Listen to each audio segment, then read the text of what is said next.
우리 어려운 가운데 계속 우리가 예배를 드리고 있습니다. 가정에서 드리는 우리 지체들 같이 한 마음으로 경건하게 예배를 드릴 때 아마 똑같은 은혜가 임할 걸 믿습니다. 인사하겠습니다. 잘 오셨습니다. 큰 은혜 되시기 바랍니다. 이제는 우리 가정에 있는 분은 여기 나오신 분은 가정에 있는 분에게 인사하겠습니다. 빨리 뵙기를 바랍니다. 될 줄 믿습니다. 이번 주 참 우리 선도님들 여러 가지 어려운 가운데 있었지만은 또 잘 승리하게 된 줄 믿습니다. 오늘 제목이 이제 또 다른 보혜사 성령님을 우리가 설교를 하게 됩니다. 제가 이제 대구에 있을 때 교회에서 이제 어떤 급한 작업이 있어가지고 포토 스튜디오에서 사진 작업을 이렇게 맡겼어요. 급해가지고 빨리 해야 되는데 그 주인이 연세가 한 70 가까이 되신 분이셨어요. 이게 포토샵을 할 수 있는 능력이 없는 겁니다. 급히 서울에 있는 아들에게 전화를 하더니만 곧바로 아들이 그 대구에 있는 그 컴퓨터로 들어오는 거예요. 그리고 원격 작업을 막 하는 겁니다. 커서를 움직이는데 사람도 안 보이고 마우스를 클릭하는 이 손도 안 보이는데 왔다 갔다 하더니만 작업을 싹 끝내보는 겁니다. 시간도 비용도 그리고 다양한 작업도 이렇게 공유하면서 효과적으로 이 도움을 주고받는 걸 보면서 그때 제가 시대가 바뀌긴 바뀌었구나 하는 것을 정말 그 절실하게 제가 느꼈습니다. 이 본문은 이 육신을 가진 예수님께서 제자들을 떠나겠다 그렇게 말하는 겁니다. 늘 얘기했지만 떠나면 참 힘들고 어려운 과정입니다. 떠나면 되게 안 좋아져요. 비참해지고 슬퍼지고 힘들어지고 이렇게 하는데 예수님은 그렇지가 않다는 겁니다. 떠나야 된다는 거예요. 떠나야 풍성해진다는 것이고 떠나야 더 행복해진다는 것이고 떠나야 너희들이 신앙이 자란다고 그러고 떠나면 막 더 놀라운 것이 온다고 그러고 얼마나 유익한지 아느냐. 시대가 바뀌는 것이다. 막 그렇게까지 얘기를 하는 겁니다. 그렇게 하면서 제자들로 하여금 이 떠남을 이렇게 준비를 시켜줬습니다. 내가 떠나면 누가 오시느냐? 또 다른 보혜사 성령님께서 오셔서 내가 하는 일을 대신하게 될 텐데 내가 하는 것보다 훨씬 더 효과적으로 너희들을 도와줄 것이다 하는 겁니다. 그러니까 예수님께서 육신으로 제자들과 함께 하고 있는 것을 아날로그 시대다 그렇게 표현하게 된다면 성령님께서 오심으로써 제자들과 함께 하는 것은 디지털 시대가 되었다. 그 얘기를 지금 하고 있는 겁니다. 예수님 함께 계실 때보다도 더 효과적이고 직접적이고 또 적은 비용과 노력과 동시다발적으로 원격으로 도와주신다. 영으로 도우신다 하는 것을 말씀하는 것입니다. 어린아이 때는 부모님이 모든 걸 직접 다 챙겨줍니다. 나이가 20살이 되고 30살이 되는데도 불구하고 부모가 다 챙겨주면 그건 마마보이가 되는 겁니다. 그리고 잘하지를 않아요. 어린아이 상태로 계속 머무를 수밖에 없는 겁니다. 그리고 성인이 되고 이렇게 하면은 많은 사회적인 전문가들의 도움이 필요해야 인생을 살아갈 수가 있는 것이지 않겠습니까? 그래서 주님께서는 내가 떠나야 된다. 언제까지 너희들을 뒤치다거리 하고 있겠는가? 그래서 훨씬 더 전문가가요. 훨씬 더 능력이 많고 훨씬 더 원격적이고 이 또 다른 보혜사 성령님이 오셔야 된다는 겁니다. 그래야 너희들이 잘하게 되고 믿음도 커지게 되고 정말 풍성한 삶을 살게 되고 수많은 전문적인 도움을 너희들이 받을 수 있게 된다 하는 것이죠. 이제는 육신에 있는 주님과 대화하면서 지금까지는 신앙생활을 했지만은 이제는 성령님과 영과 교감하면서 너희들 인생을 살아가라. 그렇게 하는 겁니다. 처음에는 당황스럽겠지만 훨씬 효과적이고 풍성하다는 것입니다. 오늘 저희들은 이 성령의 시대를 살아갑니다. 주님께서 그렇게 소망했던 그 은혜의 한복판에 있다고 말씀하고 있고 오늘 우리 시대는 성령을 의지 않고서는 아무것도 안 되게 되어 있습니다. 우리가 성령님을 다시 한 번 더 새롭게 인식하는 그런 기회가 되기를 축복합니다. 첫 번째는 또 다른 보혜사를 주신다고 말씀하셨습니다. 16절 상반절 말씀을 읽어보면은 내가 아버지께 구하겠으니 그가 또 다른 보혜사를 너희에게 주사. 예수님께서 제자들을 떠나시면서 내가 아버지한테 간구를 해서 또 다른 보혜사를 너희들에게 주겠다, 그렇게 약속을 하십니다. 대구 얘기를 자꾸 하게 돼서 좀 죄송합니다만은, 대구에 제가 있을 때 우리 장모님이 이제 기일이라 가지고 아내가 1박 예정으로 서울로 올라갔습니다. 그래서 이제 아내를 대신해 가지고 제가 이제 두 자녀들에게 이제 엄마 역할을 대신할 수밖에 없었습니다. 저는 뭐 나름대로 최선을 다했죠. 재밌는 거, 레크레이션도 많하고, 취미생활도 보류하고, 막 식사도 차려주고, 나름대로 막 열심히 서빙을 했습니다. 그래도 뭐 두 딸의 표정이 영 밝지가 않아요. 틈만 나면 막 엄마 보고 싶다고 하고, 지금부터 한 10년 전이니까 훨씬 어리지 않았겠습니까? 나중에 새로운 사실을 알게 되었는데요. 둘째 딸은 뭐 하루에 10분 서울에 있는 엄마랑 통화를 했다고 그래요. 몸은 있지만 실제로, 그러니까 이 엄마의 자리는 이 아빠가 참 대신해 줄 수 없다 하는 것을 제가 그때 참 많이 깨닫게 되었습니다. 예수님과 제자들은 3년 동안 같이 삶을 나누었죠. 예수님이 떠나게 되면은 그 빈 공간을 무엇이 대신할 수 있는가? 참 이거 어려운 문제고 대신할 수가 사실은 없습니다. 예수님께서 그들 곁을 떠나게 되면은 얼마나 허전하고 버림받은 심령이 될 것이고, 정말 정서적으로 불안하게 될 것이고, 심리적인 위축을 경험하게 될 것입니다. 그래서 예수님을 대신할 수 있는 존재가 있다면 딱 하나밖에 없습니다. 예수님과 똑같은지 예수님보다 훨씬 더 나은 한 분이 되어야 된다는 것을 말씀하고 있는 것입니다. 이게 뭐라고 말씀하냐니까 내가 아버지께 구하겠으니, 이게 많은 것을 사실은 함축을 합니다.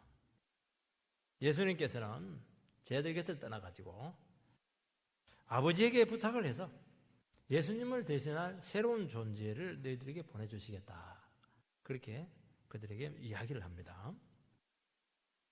예수님은 아버지께 보냄을 받아서 오셔서 제자들과 함께 온갖 귀한 것, 능력들 같이 나누셨습니다. 3년 동안 예수님과 함께 있으면서 예수님은 정말 만족 그 자체였고 풍성함 그 자체였고 전혀 부족한 것이 사실은 없었습니다.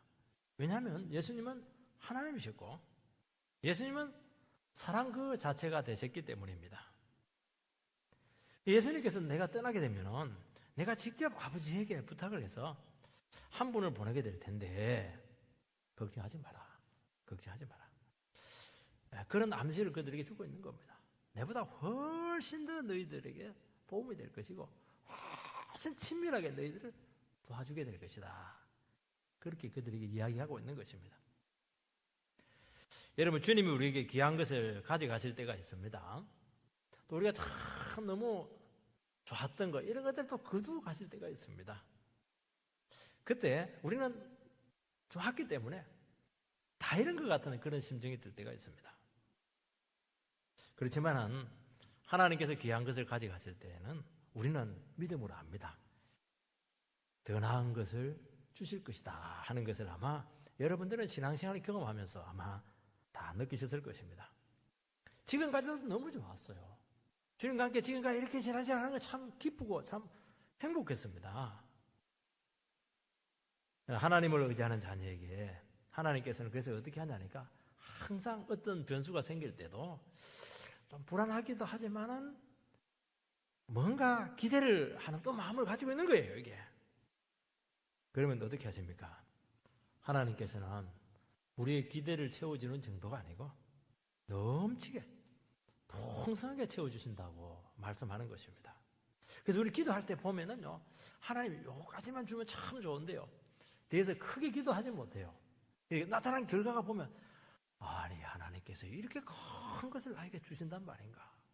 내 자리에 넘치나이다. 그런 고백을 할 수밖에 없다는 거예요.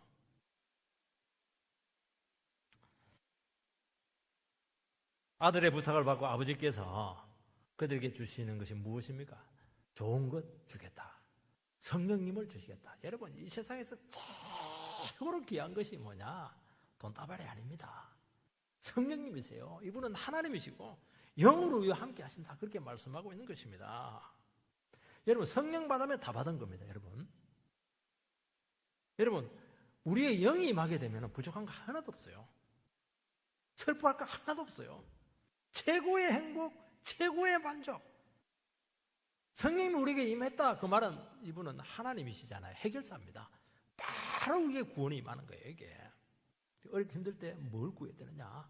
성령이여, 오늘도 나에게 임하셔서 나의 모든 문제 가운데 구원하여 주시옵소서. 바로 구원이 임하는 겁니다. 우리는 결과가 딱 나타나야 구원이 이뤘다고 생각하는데 아니에요. 부르짖기만 하면 벌써 아래서부터 변화가 나타나기 시작해요. 너무너무 신기해 이게. 주의 이름을 부르는 자는 구원을 얻으리라. 여러분, 아들이 성령님을 아버지께 간구해서 우리에게 주실 때 그냥 가지 않았습니다. 맨입으로 간구한 게 아닙니다. 예수님께서 십자가에 달려 죽으시고 피 흘리시고 어마어마한 대가를 지불하고 성령님을 우리에게 보내신 거예요. 예수님께서 십자가에 달리지 않았으면 절대로 성령 못 받습니다. 우리는 받긴 하는데 부분적으로 찔끔찔끔 이렇게 받는 겁니다. 예수님께서 십자가에 달리시고 나서 우리의 모든 죄 문제를 해결하시고 나서 모든 구원을 이루시고 나서 어떻게 하느냐? 가서 막 무한하신 성령, 정말 넘치는 성령 마음껏 우리에게 부어주시겠다고 말씀하고 있는 것입니다. 왜냐하면 예수님은 그것을 요구할 권리가 있는 것입니다. 우리는 그저 받았지만은 주님은 너무너무나 큰 대가를 지불하시고 우리에게 성령님을 주셨다는 것을 말씀하시는 것입니다. 아들이 아버지께 부탁하여 구한 분은 또 다른 보혜사가 되신다고 말씀하십니다.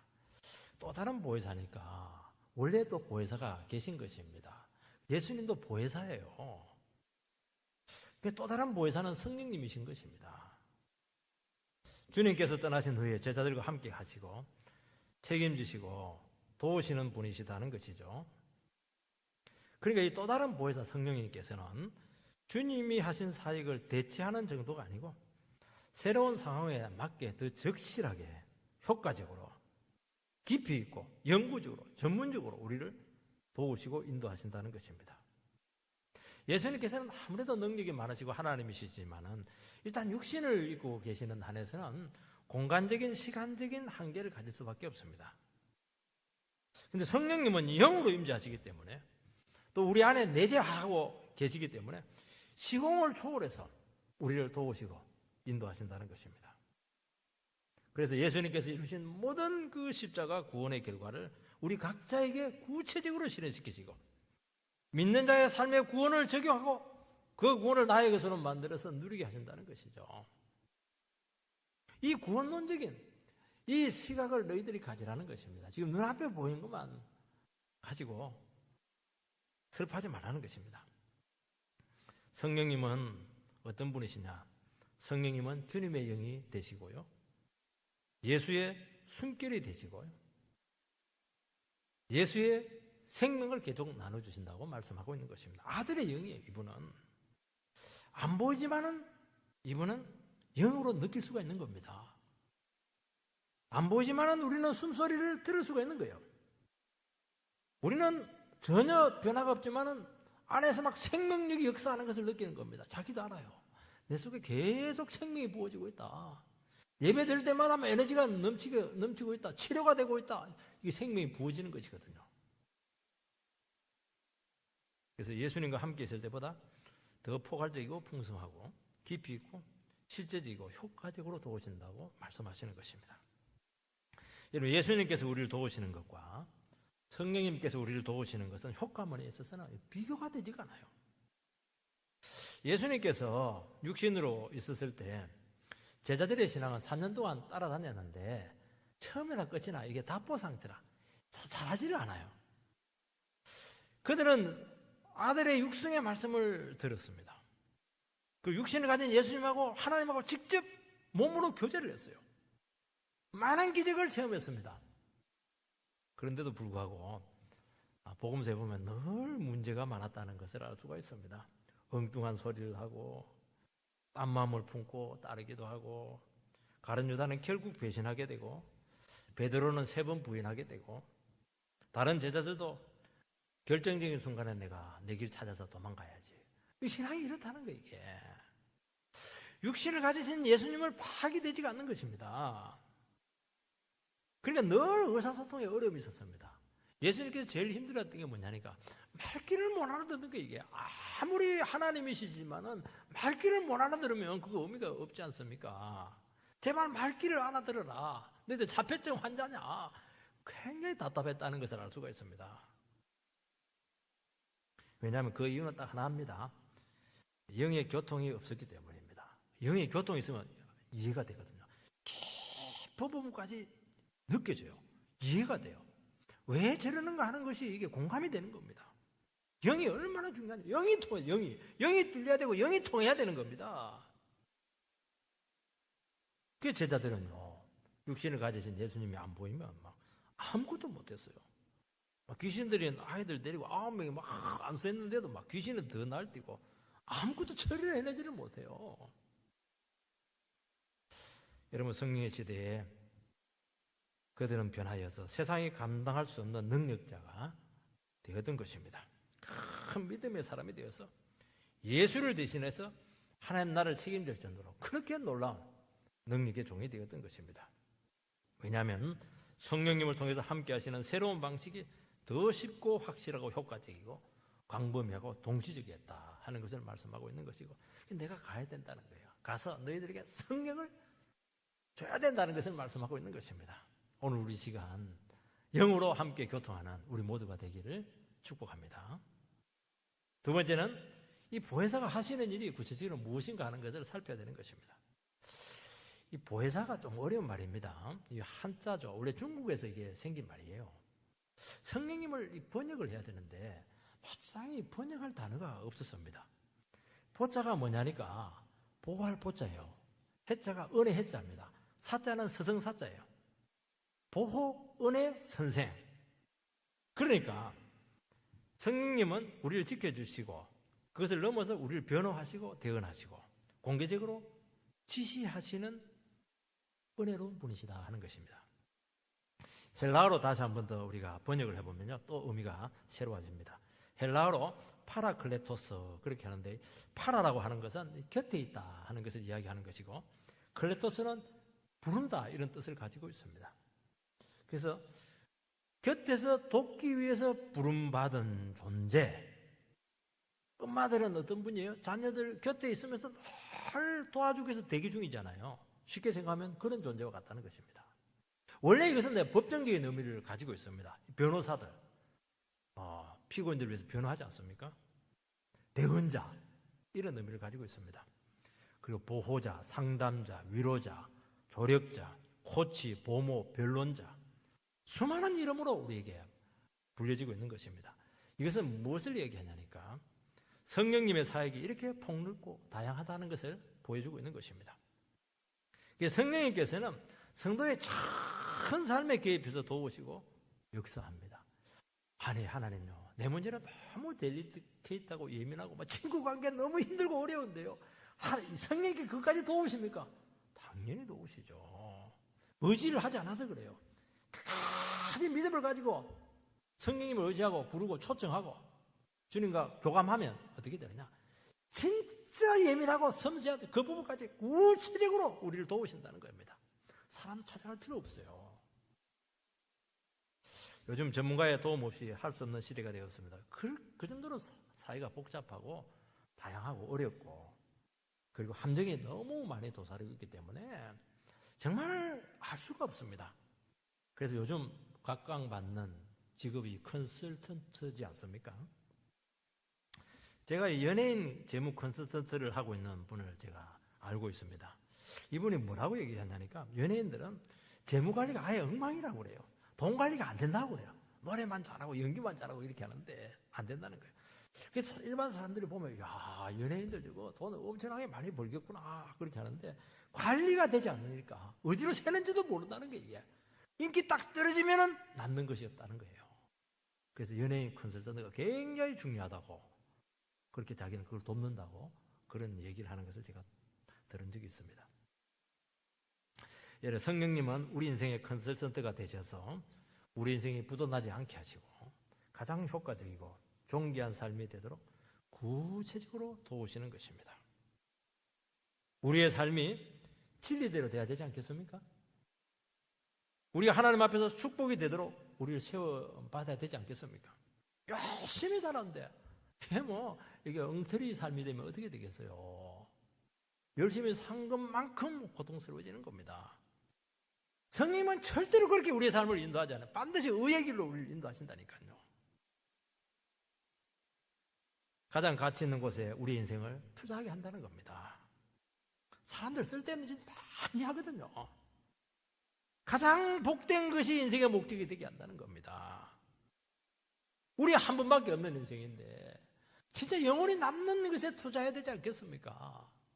내가 생각한다고 해서 그게 되겠어요? 아니에요. 영이 인도를 받아야 그런 인생이 된다는 것입니다. 그리고 그 삶의 과정이 정말 정당하고 합법적이 되게 하셔서 하나님께 영광을 돌리게 하는 삶이 되게 하신다는 것입니다. 여러분, 하나님의 자녀로 해야 될 일을 하게 하시고 하나님을 위해서 살게 하시며 그분의 사랑을 증거할 능력을 우리에게 주신다는 것입니다. 그리고 성령님은 참 놀라운 게 우리에게 분별력을 이렇게 주시는 것이 너무 놀라워요. 우리는요, 아무리 똑똑해도 이게 딱 위기가 생겨 어려움 생기면 막 갑자기 지각이 그냥 멀어버려요. 머리가 그냥 IQ가 막 거의 우리식으로 바가로 그냥 전락을 합니다. 생각이 안 나요. 근데 답답하고 힘들고 어려운 가운데서도 성령을 의지하고 주의 말씀 붙잡고 기도하고 이렇게 하면은 하나님 생각이 나게 합니다. 이거는 이렇게 하고 저거는 이렇게 하고 요거는 또 참고 요거는 좀 기다리고 요거는 결단을 내리고 이거는 맡겨라. 이렇게 구체적으로 도와주시는 분이 누가 있습니까? 이게 분별력이잖아요. 이거는 유혹이다. 이거는 조금 더 한번 시험해봐라. 이 사람은 만나는 거 조심해라. 이렇게 코치를 해준다고 한다면은 우리 인생이 얼마나 복되겠습니까? 그걸 믿으시기 바랍니다.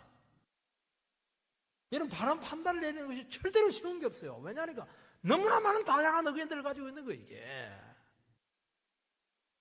성령께서는 너무 예민하고 곤란한 상황 속에서 어떻게 해야 될지 섬세하게 알려주시고 끝까지 인도해서 가면은 최고 함정은 다 피하고 가장 지름길로 최선의 길로 우리를 인도하신다는 것입니다.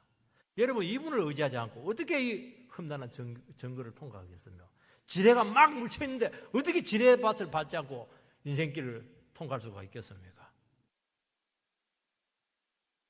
예수님께서는 죄들이 너희들 법정에 갔을 때 무슨 말할지 걱정하지 말라 그렇게 말씀하시면서 성령님께서 대답할 말을 주시니까 아마 그렇게 재판에 임하라는 것입니다. 여러분, 복음을 전가하다가 핍박받아서 법정에 섰습니다. 말 한마디로 생명이 왔다 갔다 한다는 겁니다. 잘못 말하면 바로 뒤집어 쓰는 거예요. 이게 끝나는 겁니다.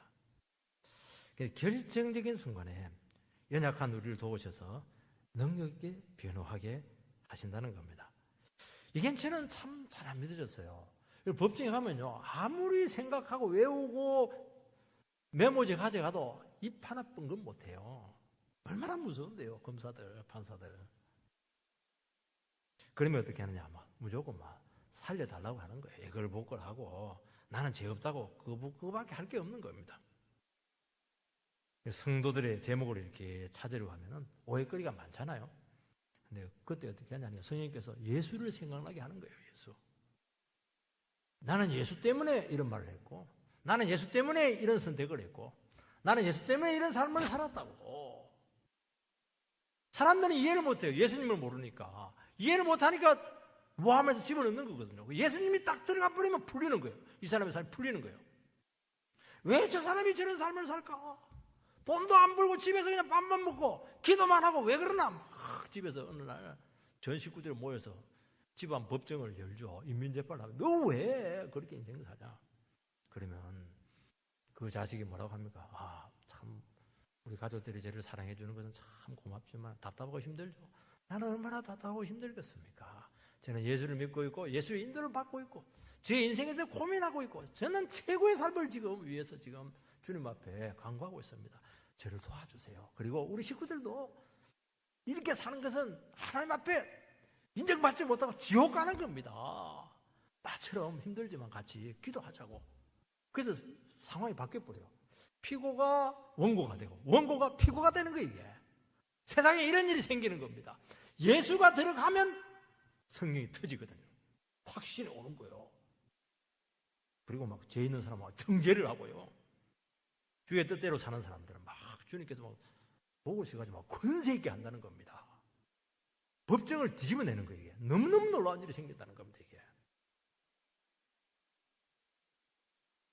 여러분 신앙 때문에 세상에서 억울한 처지에 빠질 때가 많습니다. 그러나 주님은 하늘에서 재판관으로 그 상황을 지켜보고 있습니다. 우리는 눈에 보이는 세계가 전부라고 생각하는데 그렇지가 않아요. 저 높은 곳에 하늘의 법정이 있는 거예요. 지금 다 기록하고 있습니다. 지금 얼마나 우리는 모함을 당하고 오해를 당하고 억울한 일이 생기겠습니까? 그러나 우리는 알아요. 주님께서 모든 상황을 다 기억하고 있다는 확신을 우리에게 주신다는 것입니다. 그리고 성령님께서 순간순간 우리를 위해서 탄원하시고 말할 수 없는 간구로 하신다는 것이죠. 그래서 세상에서는 억울하지만은 하늘 법정으로 시선을 돌리게 되면은 그곳에서 판결하시고 어려운 자로 세상에 세울 것이고 그리고 모함하는 자의 실체를 드러내신다는 것입니다. 너무너무 신기해요. 그래서 여러분 이 세상의 판단, 세상의 그런 여러 가지 속성들에 대해서 너무 결정적으로 생각하지 마시기 바라고 하나님께서 우리를 변호해 주신다는 것을 믿으시기 바랍니다. 반드시 드러나게 할 것입니다. 의인은 의로 드러나게 될 것이고 모함자, 죄인들은 하나님의 심판으로 드러나게 된다고 말씀하고 있는 것입니다. 그걸 믿기 때문에 우리는 믿음 생활을 하는 것이거든요. 그 모든 것을 통제하시는 분이 성령님이시다. 그렇게 우리에게 말씀하고 있는 것입니다. 성령님께서는 위로자가 되신다고 말씀하고 있습니다. 여러분 위로는 참 신비롭고 경이롭습니다. 참 사별을 당하거나 우리 인생을 살아가다 보면 비격을 당하고 깊이 낙심해서 살아가시는 분들이 계십니다. 이런 극단적인 어려움에 빠지게 되면 절대로 혼자 힘으로 헤어나올 수가 없습니다.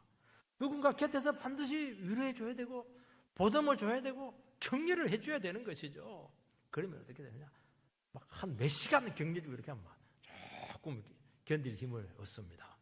그 뒤에는 조금 더 견딜 힘을 얻고 다시 조금 더 견딜 힘을 얻는 것이죠. 겉으로 변한 것은 하나도 없어요. 비극은 여전히 비극입니다. 죽은 사람 다시 돌아오지 않습니다. 그러나 누군가의 그 응원의 힘이 되어서 하루하루 견디면서 왔는데 그 비극을 감당을 해내는 것입니다. 이것은 이 세상에서도 위로가 주는 굉장히 강력한 힘인 것이죠. 성령님께서는 우리에게 위로자가 되신다고 말씀하십니다. 우리는 너무나 많은 슬픔을 겪고 비극을 겪은 그런 순간들이 있고 그런 인생의 고비 때마다 성령님께서 찾아오셔서 인생을 포기하지 않고 일어서게 하신다는 것입니다. 여러분 너무 상황이 비참하면요, 너무 우리 인생의 위기가 심하면은 사람의 말로는 절대로 위로되지 않는 부분들이 있습니다. 한나가 너무 답답하니까 남편이 와 엘가나가 와요. 여보, 나는 열 아들보다 낫지 않냐고, 내가 있잖아. 그렇게 했는데 한나는 위로가 되지가 않았어요. 이것은 남편이 위로해 줄 수 없는 부분이었다는 것을 알고 하나님께서 반드시 위로해 주셔야 된다는 걸 알기 때문에 그래서 바로 성전으로 가서 기도하지 않습니까?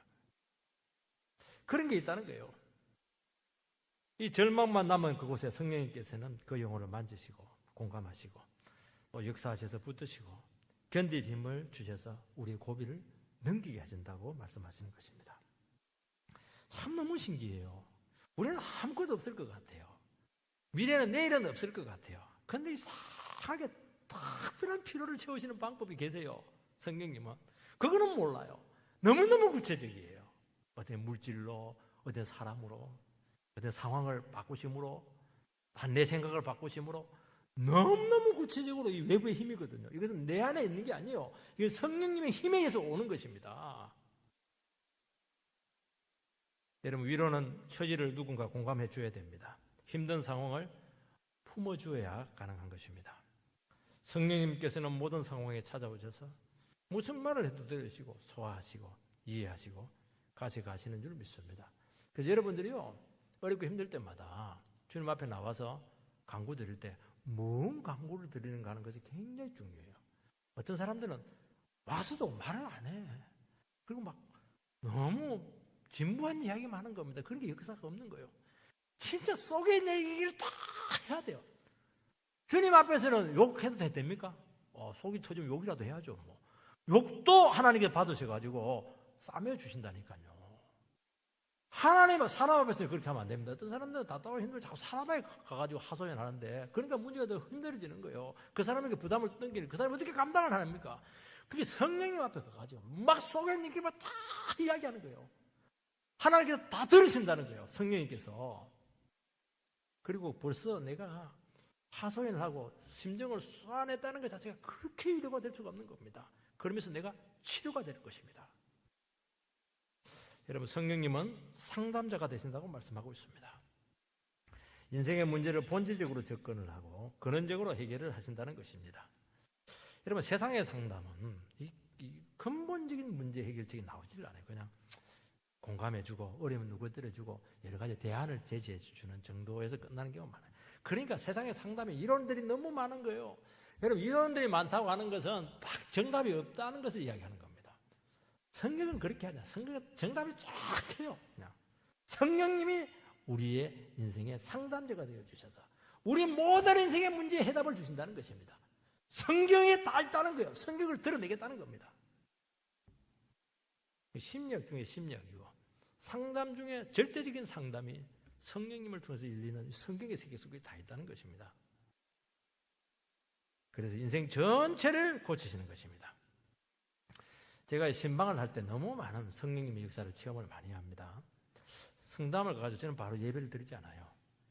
서로 대화를 하고 상담을 하게 되는데, 상담하는 과정에서 성령님께서 그 과정의 문제를 전부 다 드러내십니다. 느끼게 하세요. 그리고 말 안 해도 감이 다 와버려요. 그리고 그 처방까지 딱 가르쳐 줍니다. 너무너무 신기해요. 그 사람 내가 평소에 교제한 사람이 아니에요. 그 가정의 문제가 선명하게 드러나게 하신다는 것이죠. 그 신방 예배를 드릴 때 하나님께서 이 가정에서 무슨 말씀을 주시는지 늘 기도하면서 제가 가거든요. 그러면 하나님께서 본문까지 구체적으로 저에게 지시를 합니다. 정확하게 진단해주고 성경적인 답을 딱 내려줘요. 그러면 그 가정의 문제가 한순간에 믿음으로 반응하게 되는데 한순간에 해결됩니다. 애감사하면 애가 생기기도 하고요. 남편의 술 문제가 막 끊어지기도 하고요. 직장이 없는 사람은 직장이 생기고요. 무슨 사업을 해야 될지 모르는 사람은 사업이 열리기도 하고, 그런 일이 너무 많이 내 경험을 했다는 거니까요. 제가 그분과 교제하는 것도 아니잖아요. 그때 뭐라고 하냐니까, 목사님은 어떻게 그 가정의 형편을 손바닥처럼 정확하게 알고 있습니까? 그렇게 이야기해요. 그 뒤에 놀랍습니다. 그렇게 합니다. 특히 장례식 예배를 드릴 때 제가 이 고인을 모르는 사람입니다. 근데 뭐 장례식 예배를 툭 드리고 나면 사람들이 그래요. 다 그래요. 아니, 목사님 그 고인하고 무슨 관계가 있어요? 아니, 전혀 관계 없다는 거예요. 이게 없어요. 그래서 한 말씀 하죠. 하나님 말씀 의지하고 영혼 사랑하고 성령님과 늘 교감하게 되면은 다 안다. 그러면 고개를 갸우뚱합니다. 여러분, 슬픔과 아픔을 당한 영혼이나 가정일수록 성령님께서는 깊은 부분까지 느끼게 하실 줄 믿습니다. 그래서 우리 인생을 살아가는 데서 최고로 중요한 게 내가 성령으로 젖어 있어야 돼요. 성령으로 충만해야 돼요. 다른 거는 차후의 문제입니다.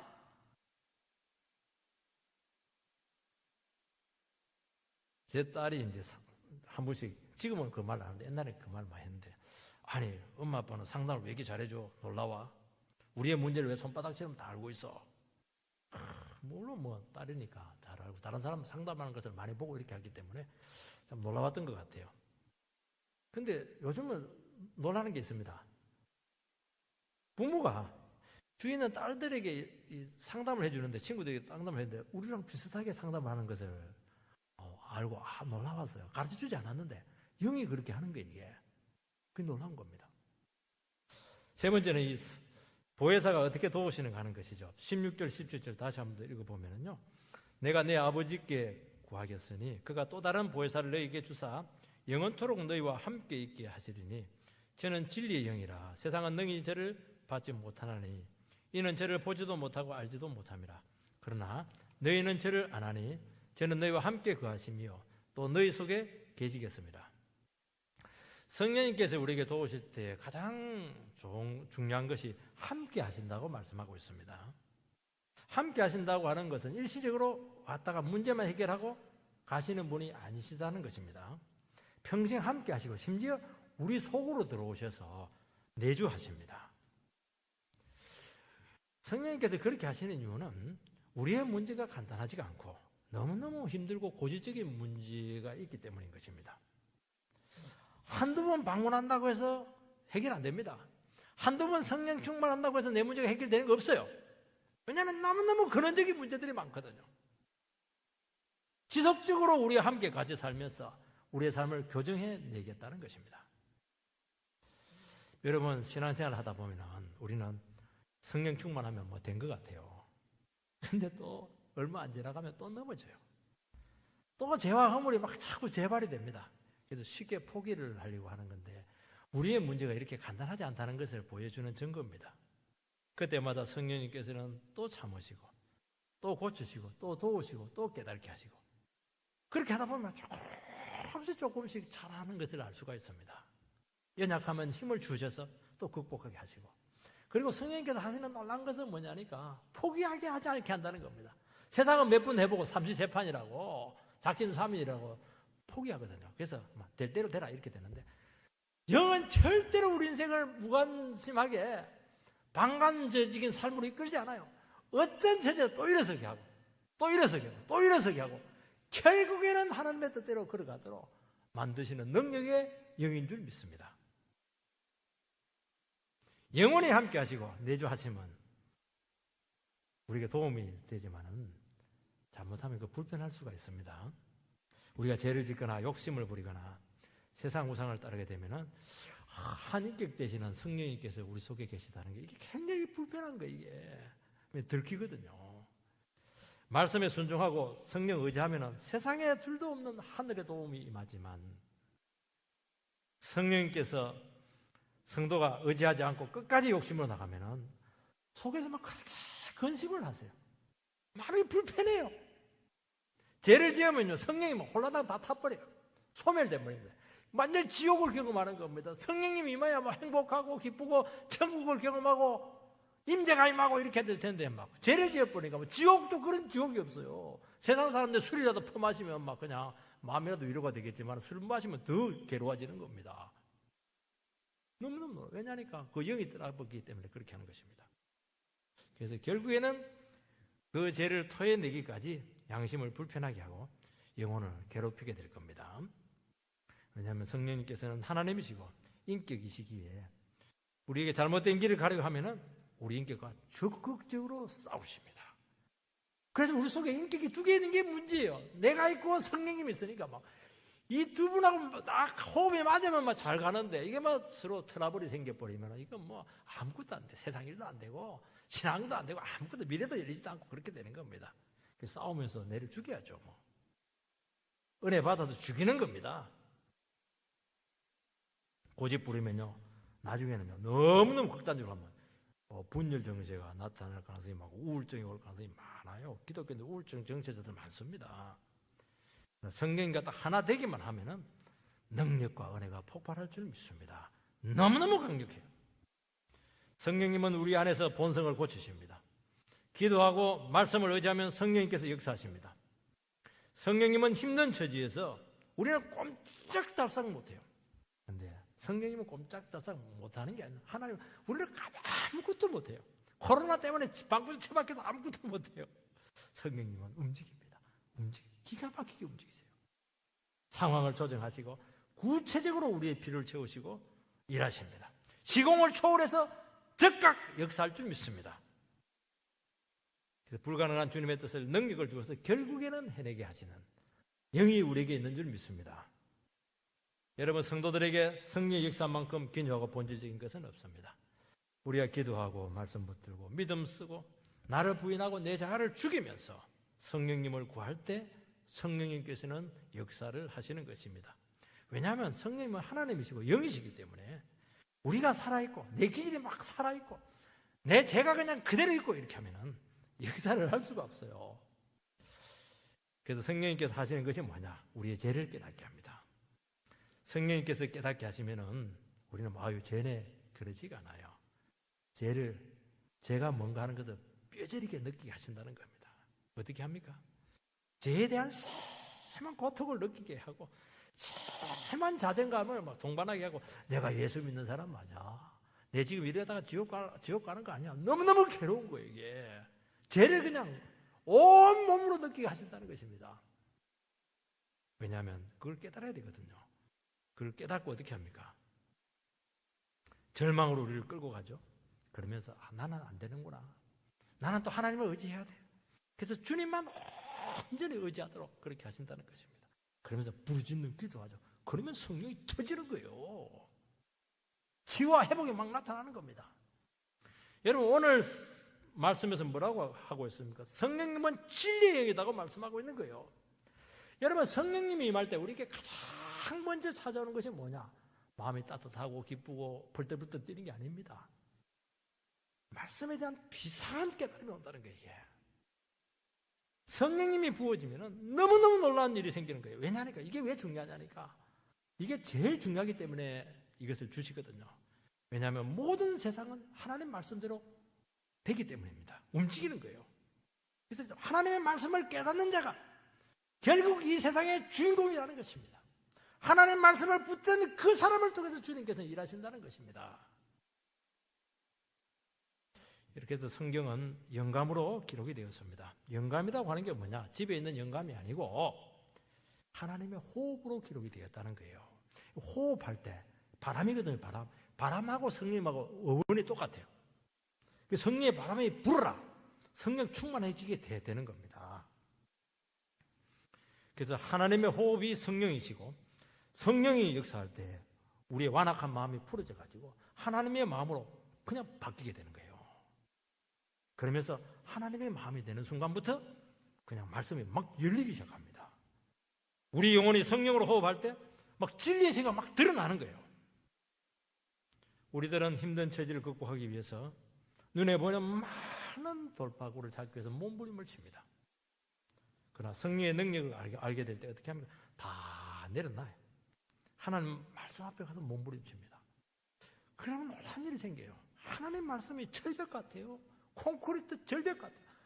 전혀 열리지가 않는 거예요. 내 마음이 콘크리트거든요.